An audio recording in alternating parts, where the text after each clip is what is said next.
What's up? Today I'm going to be connecting an Arduino with an Oculus Go wirelessly. So this is how it's going to work. I'm going to have two potentiometers up here. Here's a little schematic of my Arduino. They're going to read the analog input, and it's going to go to my laptop via the USB cable.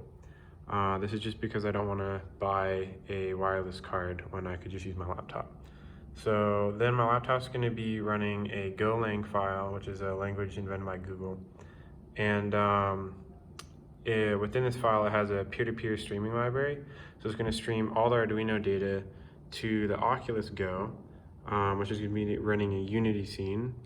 And within that Unity scene, I'm going to have this little plane here. It's going to be one of those marble mazes where you can tilt the maze around and the marble roll around and such. So yeah, on to building it. So I soldered the two potentiometers together and stuck it into Arduino. Just did a little quick sample code test and it worked. So now I'm gonna make an enclosure for this. I wanna attach the controller somewhere on the inside so that you still get the 3-DOF movement of it, so you can kind of tell like where the potentiometers in space. And so I'm ideally probably going to put this at the bottom of the controller, have something sticking through so I can still touch probably this button, because that's how you center the Go's rotation. And then I'm going to have this in the middle and then have these two sticking out on top. So in order to make the laser cut design, I first started out measuring the controller and the Arduino to figure out what dimensions I should make the box. And then from there, I went to this site called MakerCase, which does the like puzzle piece like edges for you, and then it'll give you a SVG to download. So I downloaded the SVG, and then I put a couple holes in certain places and I need them, for example, like the button and where the potentiometers were, and for the USB plug, and then I cut it out.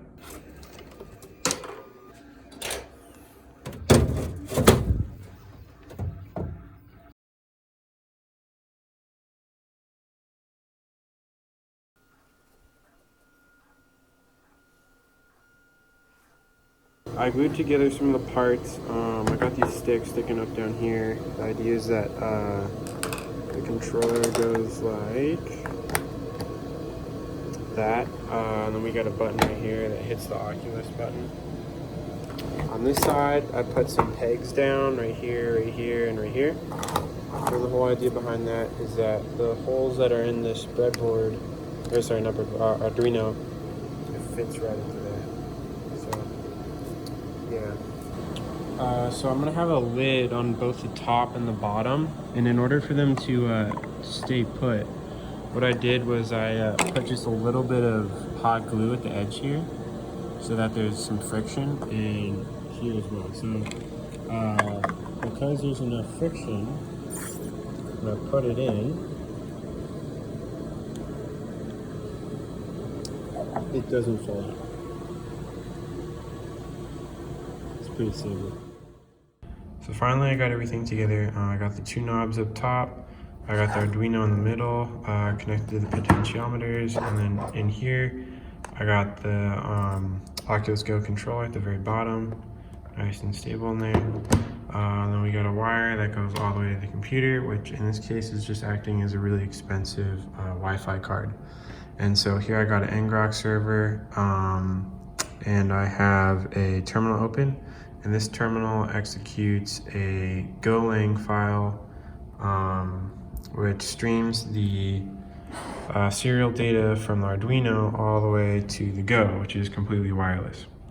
And so inside the Go, there's this Unity scene, as we can see here. There's a maze that balls will fall into, and then depending on how you turn these knobs, the maze will rotate in the, let's see, not Y, Z or X axis. And we also have a very low poly version of the box, and the knobs actually rotate according to how they're rotated in real life, which is pretty sweet. So you can actually have a point of reference of what everything looks like.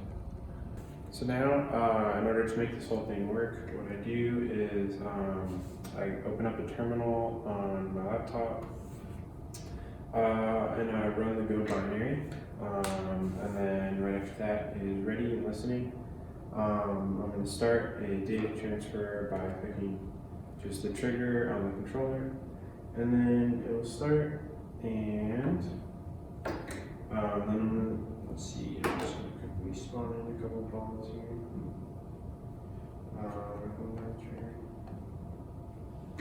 Okay, so I'm gonna put the controller into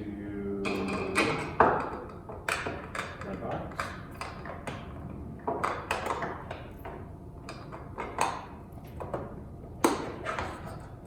I'm gonna center it real quickly just so that the box aligns where it actually is. And as you can see in here, whenever I rotate the dial, for example, I'm rotating the left dial right now,